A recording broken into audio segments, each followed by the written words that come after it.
Hello my good friends, I'm your favorite storyteller, and I'm here to keep you company tonight. I know a lot of you use these videos to relax or fall asleep, so before we begin, make sure to like the video and hit that subscribe button. Also, where are you watching from and what time is it where you are right now? Drop it in the comments below. Now get comfortable, take a deep breath, and let yourself unwind. The story's about to begin.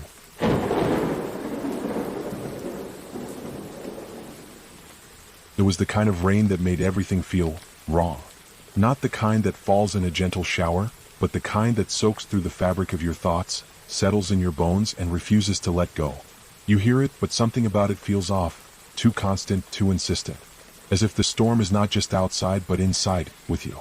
And as the night stretched on, I couldn't shake the feeling that I wasn't as alone as I thought. Stay with me. By the end of this story, you'll wonder if something's been watching you this whole time. Something that knows more than it should. And you'll ask yourself, what do you do when you realize you're not alone? It all began one quiet evening. It wasn't the kind of evening that calls for celebration or even for thoughts of anything other than the passing of another ordinary day. No. This evening had a stillness to it, a quietness that felt almost unnatural, like the world had decided to hold its breath, to wait, to see what might happen next. And I too found myself waiting, but not for something I could name, just for something that felt wrong. I had just moved into the house, a place isolated from the world, tucked far away from the nearest neighbor, and surrounded by trees so dense that the sunlight barely touched the ground. The house itself, old, weathered. Its walls seemed to carry the weight of forgotten years, and its creaking floors spoke in a language of their own, one I could never quite understand. I'd been there for only a few days, and though it should have felt like a fresh start, it didn't. It felt heavy. The kind of heavy you don't shake off easily. And that was when I first noticed something. A feeling. The kind of feeling that slips in quietly, unnoticed at first. But then it lingers. And that's when you start to wonder, is it really there? Or is it just me? At first I thought nothing of it. A house like this was bound to settle, right? The occasional creak, a door that didn't latch properly, a light flickering once or twice. You tell yourself it's nothing. Just the old house doing what old houses do. But then, one evening after the sun had long since dipped below the horizon, I was standing in the kitchen when I saw it. A chair. Just sitting there, right in the middle of the floor. Not a single thing was out of place except for the fact that I hadn't moved it. Not a single step, not a single touch. Yet there it was, sitting where it shouldn't have been, as if it had been waiting for me to notice. Now, I know what you might think. Old houses have drafts. Maybe it was the wind, or maybe it was my imagination. But that's the thing about this house. It felt different. The shadows, for instance, they never stayed still. Not once. You could walk into a room and think you saw something just out of the corner of your eye. Something moving. But when you turned your head, nothing was there. Just the shadows themselves, stretching and curling at odd angles, like they had a life of their own. I told myself it was nothing. Nothing, just the way the light played in the room. But deep down, I knew. I knew something wasn't right. It wasn't long before the noises started. Soft at first, like the whisper of footsteps on the wooden floors. But with each passing night, they grew louder. More distinct. Closer. It was subtle at first.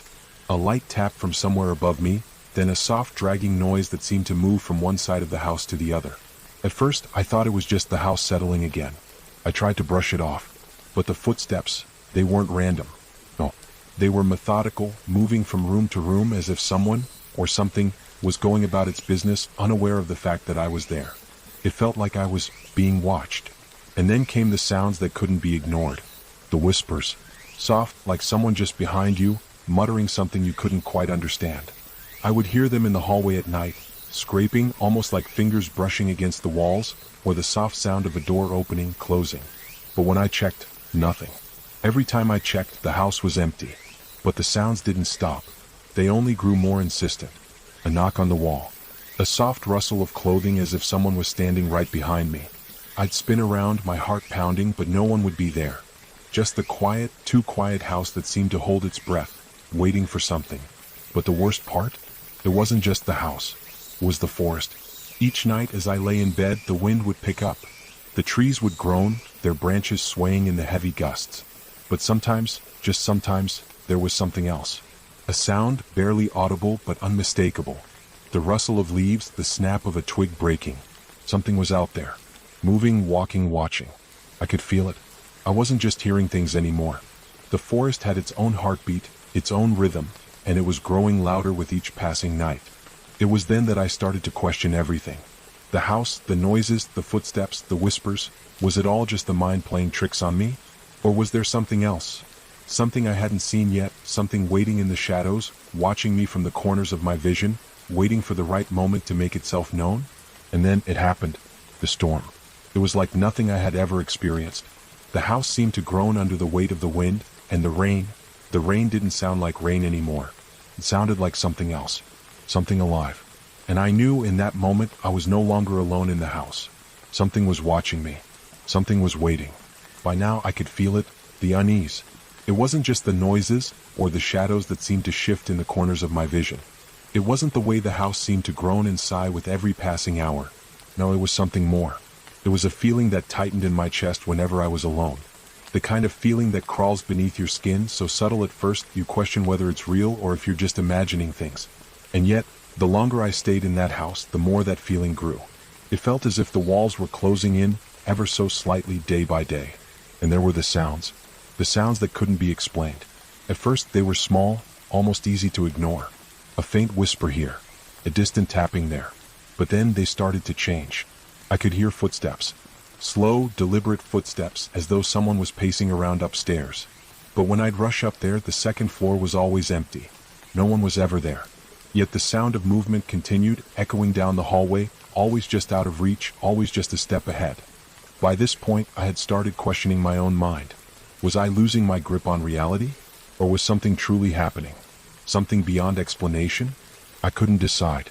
I told myself it was just the house, just the wind, the old wood creaking under the pressure of age. But even that couldn't explain the feeling of being watched. The sensation that someone was standing behind me in the dark, always just out of sight. It wasn't paranoia. I could feel it.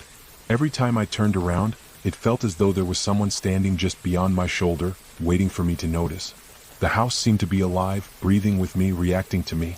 I know it sounds crazy, doesn't it? You probably think I'm imagining things or letting my mind run wild. But let me ask you this, have you ever felt something like that? Something just off, where everything around you seemed normal, but deep down, you know it's not. Maybe you've heard a sound late at night, one you can't quite place, one that makes the hairs on the back of your neck stand up. Maybe it's a footstep in the hall when no one's there, or a door creaking open when it should be closed. What would you do? Would you ignore it? Pretend it's nothing? Or would you get up, turn on the lights, and check for yourself? But here's where it gets complicated. You see, the more I tried to dismiss these things, the more I began to doubt myself. Was it my imagination? Was I just overreacting to the isolation of living in a house so far from anyone else? Or was there something more to it? Something worse? I mean, how do you explain the way the shadows seemed to stretch across the room when you weren't looking? Or the cold drafts that would suddenly sweep through, even when all the windows were closed? How do you explain the voices? The ones that whispered just beneath the sound of the wind? Was it my mind playing tricks on me, or something else? Was it all in my head? Was it just the loneliness, the isolation making me imagine things? Or could it have been something much darker? Something that had been waiting, hidden in the walls of this house long before I ever set foot inside? I don't know. I don't have the answers. But what I do know is this, something changed that night. Something shifted in the air, like the house itself had come alive, and it was watching me. And that's when it happened. The thing that I never saw coming. The thing I couldn't possibly have prepared for. What would you do if you were in my shoes? If you were stuck in that house, hearing things you couldn't explain, feeling the air around you grow thicker with every passing second? What if you knew deep down that something wasn't right, but you couldn't bring yourself to leave? Would you stay? Would you keep looking for answers, or would you run as fast as you could? But here's the thing, I stayed. I stayed longer than I should have. And what happened next? Well, it was something I could never have prepared for. Something that would change everything. I had been hearing the footsteps for days, maybe weeks now.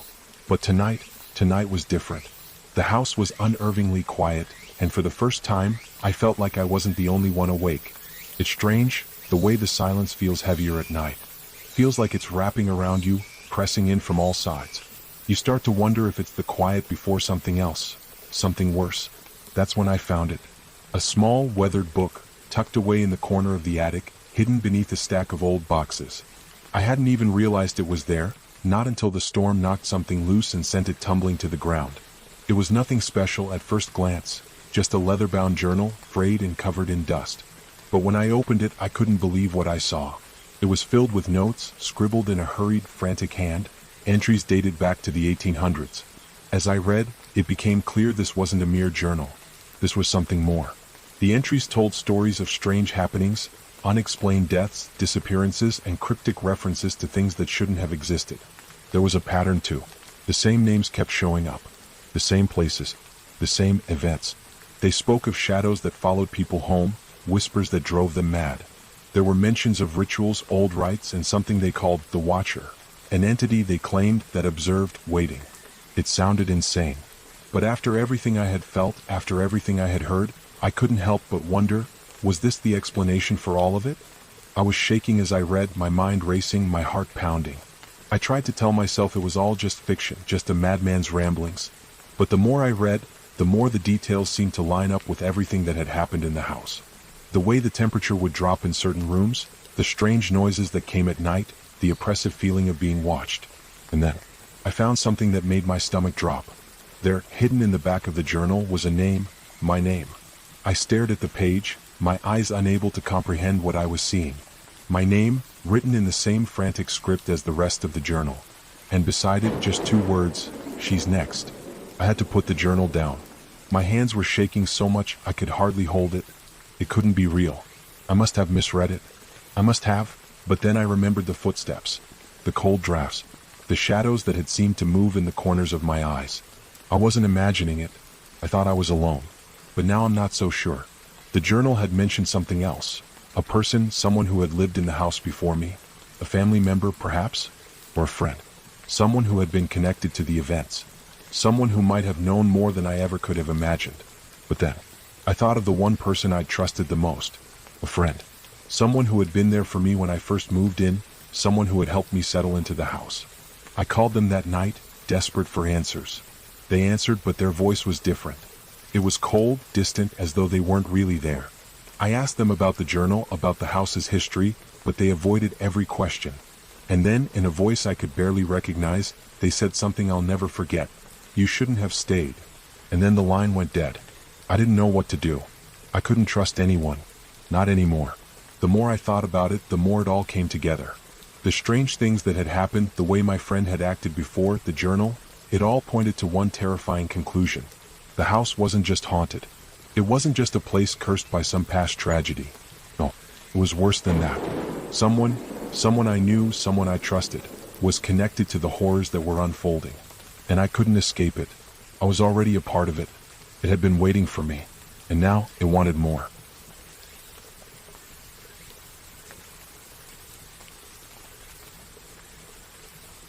Maybe I should have left. Maybe I should have known from the beginning that there was no escaping this place. But it's too late now. The truth is out. The question is, will I make it through this? Or will I become another name in the journal, another part of the house's dark history? I should have stopped reading. I should have left the house the minute I found that journal.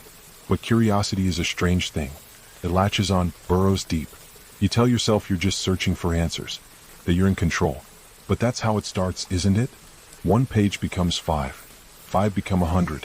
And before you realize it, the house is inside you. Its stories, its ghosts, its intentions. You breathe it in like the dust that floats through its halls. And by the time you try to leave, it's already too late. I tried to sleep that night, but sleep doesn't come easy when you know something is standing just outside your room.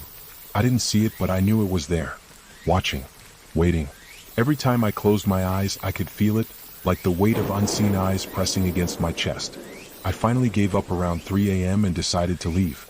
I didn't even pack. Just grabbed my phone and ran. I didn't care about my things.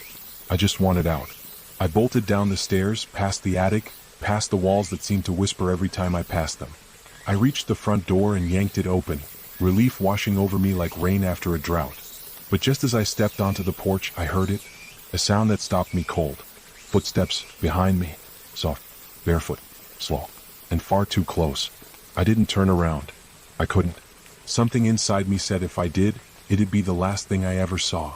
So I stepped forward, 1 foot then the other, down the porch steps, toward the street. My car was only a few feet away.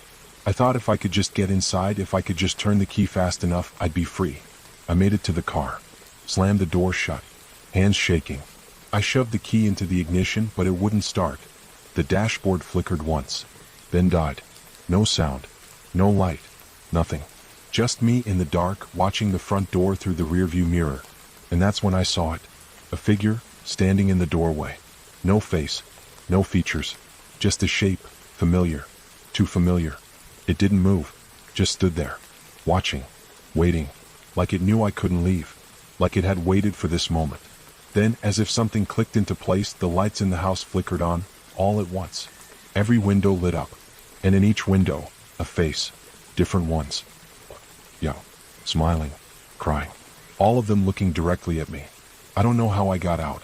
The next thing I remember, I was running, through the woods, the house disappearing behind the trees, my lungs burning, branches tearing at my skin. I didn't stop until I saw headlights, until I collapsed in the middle of the road. A stranger picked me up, took me to town, didn't say a word the whole ride. But even now, I still can't explain what happened. I still can't tell you whether it was real, or something else. I've tried to forget, tried to move on. But last week I got a package in the mail. No return address. Just a plain box taped shut. Inside was the journal. The same one I left behind. The same handwriting. But there were new pages now. Fresh ink. And the last entry wasn't dated from the 1800s. It was dated 3 days ago. It said, "She left, but she'll return. They always do. She belongs to the house now." I've started hearing the footsteps again. But this time, they're inside. If you're still here, still listening, maybe the story found you too. Maybe you've heard the footsteps. Maybe the scratching at your door last night wasn't the wind after all. Maybe you felt it, that heaviness in the air when the room goes still, like something is waiting for you to speak first. Whatever you do, don't answer when it knocks. And if you do, don't open the door. If this story kept you up tonight, or if you felt something brush past you while watching, don't worry. That's normal. For some. Hit the like button if you made it this far. Subscribe if you want more stories that you'll think about long after the lights go out. And share this video with someone who thinks they're brave enough to watch it alone. Next week, I'll tell you a story that made even the skeptic in me question everything I thought I knew about ghosts. And trust me, this one goes deeper than anything we've covered before. You won't want to miss it. Sleep while you still can.